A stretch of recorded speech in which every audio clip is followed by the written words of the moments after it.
देखो पोत क्या है, पोत एक है धरातलीय गुण। पोतों के कहाँ, कोई कलर वगैरह, ये जैसे मैं कलर यहाँ पर चला रहा हूँ तो ये कहाँ चला रहा हूँ, धरातल पर, तो पोत है एक धरातलीय गुण।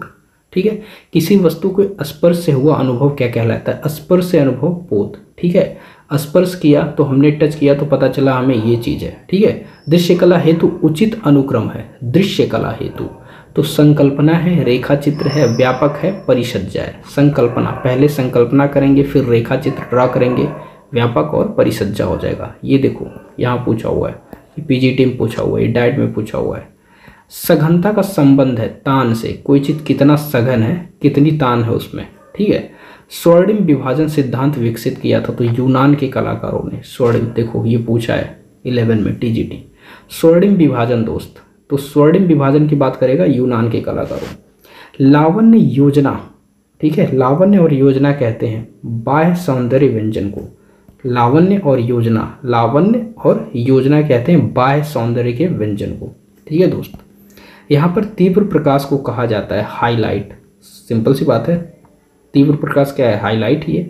यहाँ पर मैं हाईलाइटर चला रहा हूँ तो इन सब की अपेक्षा ये थोड़ा सा अलग दिख रहा है ना, तो ये हाईलाइट हो गया, हाईलाइट कर दिया तीव्र प्रकाश। या तीव्र प्रकाश जला दो किसी के पास तो क्या हो जाएगा, हाईलाइट हो जाएगा वो चीज़। जैसे आपको किसी भी कहीं गए होते हो तो लाइट से आपको फोकस किया जाता है ना, तो वो तीव्र प्रकाश उस पर पड़ता है, मतलब उसको हाईलाइट किया जा रहा है।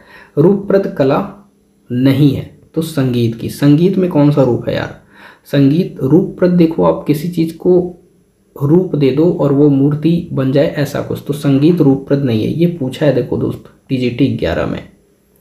परिप्रेक्ष्य होता है, परिप्रेक्ष्य दो प्रकार का होता है दोस्त। कलाकार सामंजस्य उत्पन्न कर सकता है किसमें, रेखाओं, रूपों और रंगों द्वारा। रेखाओं, रूपों और रंगों द्वारा। रेखा इंपॉर्टेंट है, रूप इंपॉर्टेंट है, रंग इंपॉर्टेंट है।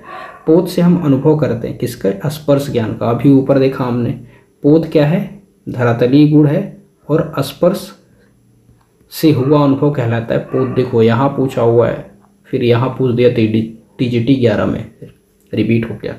यहाँ रंगत के हल्के व गहरेपन को कहा जाता है तान। ठीक है दोस्त, तान।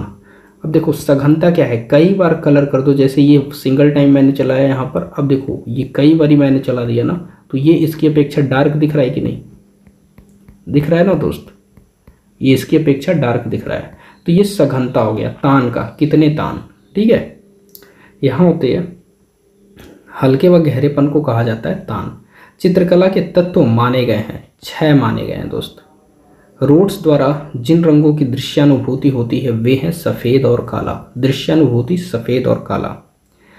किसी ठोस घन की सतह होती है 6। भाई घन की कितनी सतह होती है, सिंपल सा क्वेश्चन है, ये तो 6 सभी जानते हैं। घन की कितनी सतह होती है, 6 होती है, भाई सभी को पता है। कला तत्व जो सभी कलाओं में उपस्थित होता है, सामंजस्य। किसी भी आर्ट को बनाने के लिए हमें सामंजस्य चाहिए, वो चीज़ होना जरूरी है तभी हो पाएगा। द्विआयामी क्या है दोस्त, चित्र है। चित्र इसी पेपर पर बनेगा तो ये द्विआयामी हो जाएगा। ठीक है, मूर्ति बनेगा मतलब ये 2D हो जाएगा दोस्त, आप इतना समझो, ये 2D हो जाएगा, त्रिआयामी 3D हो जाता है। ठीक है भाई, आगे बात कर लेते हैं। यहाँ पर कह रहा है ललित कलाओं के समान रूप से प्रयुक्त होता है क्या, लय। प्रिज्म के आविष्कारक थे न्यूटन, तो प्रिज्म के आविष्कारक हो जाएंगे न्यूटन। ये देखो पूछा है 11 में। रंगों को अधिक मिलाने से खत्म होता है मान। ओस्टवाल्ड की रचना की है किसने, जर्मन वैज्ञानिक ने। ईरानी चित्रों में प्रायः लगाए जाते थे सपाट रंग।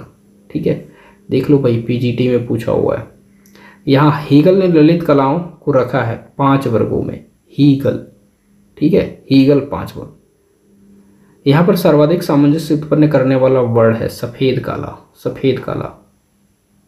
परिप्रेक्ष्य दृष्टि में हमें घन दिखाई पड़ते हैं। अगर हम घन को देख रहे हैं तो उसके 3 ही पक्ष हमें दिखाई देंगे, एक ऊपर वाला, एक सामने वाला और एक साइड वाला। ठीक है दोस्त, यहाँ पर एक ही रंग की विभिन्न तान है क्या, मोनोक्रोम। ये देखो 2000 में पूछा हुआ है। दृश्य कला के अंतर्गत आती है चित्रकला। प्रकाश में उपस्थित रंगों को हम देख सकते हैं प्रिज्म द्वारा। ठीक है, आप प्रिज्म द्वारा देख सकते हो प्रकाश में कितने रंग उपस्थित हैं। विबग्योर।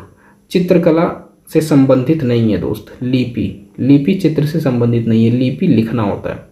आकृतियों से स्पष्ट होता है रूप, कैसी आकृति हम ड्रा कर रहे हैं उससे रूप स्पष्ट होता है। दृश्य चित्र में परिप्रेक्ष्य से स्पष्ट होता है वस्तु की स्थिति। एक मकान का अंकन परिप्रेक्ष्य के निम्न सिद्धांत के अनुसार है। रैखिक परिप्रेक्ष्य देखो TGT 1। यहाँ दूरी और निकटता, प्रकाश और रंग, विलीनमय बिंदु और क्षितिज रेखा का महत्व परिप्रेक्ष्य सिद्धांत में। चित्र में प्राण आता है रंग, रेखा और लय से, तभी आएगा ना भाई। ललित कलाएं मानी जाती हैं 5। ललित कलाओं के दायरे में आती हैं चित्रकला, स्थापत्य और संगीत कला। वह तत्व जिसके अभाव में चित्र रचना संभव नहीं है। धरातल नहीं होगा तो चित्र कहाँ कर पाओगे, हवा में तो बनाओगे नहीं। देखो 13 में पूछ दिया। रूपप्रत कला का तत्व नहीं है दोस्त। कोलाज छोटे छोटे कागज को इधर उधर चिपका करके बनाया जाता है।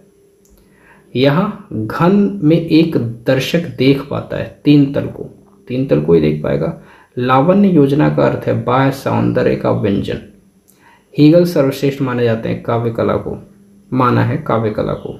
हीगल ने किसे सर्वश्रेष्ठ माना है? काव्य कला को। काव्य वही कविता वगैरह, तो उसको सर्वश्रेष्ठ माना है क्योंकि वो माइंड से रिलेटेड है। कला शब्द है संस्कृत भाषा का, ये बहुत इंपॉर्टेंट है। देखो पूछ दिया ना 9 में फिर 14 में। कला शब्द है संस्कृत भाषा का। वर्ण रंग के लिए भारतीय चित्रकला के षडांग में प्रयोग किया गया वर्णिका भंग शब्दावली का। 5 में पूछ दिया।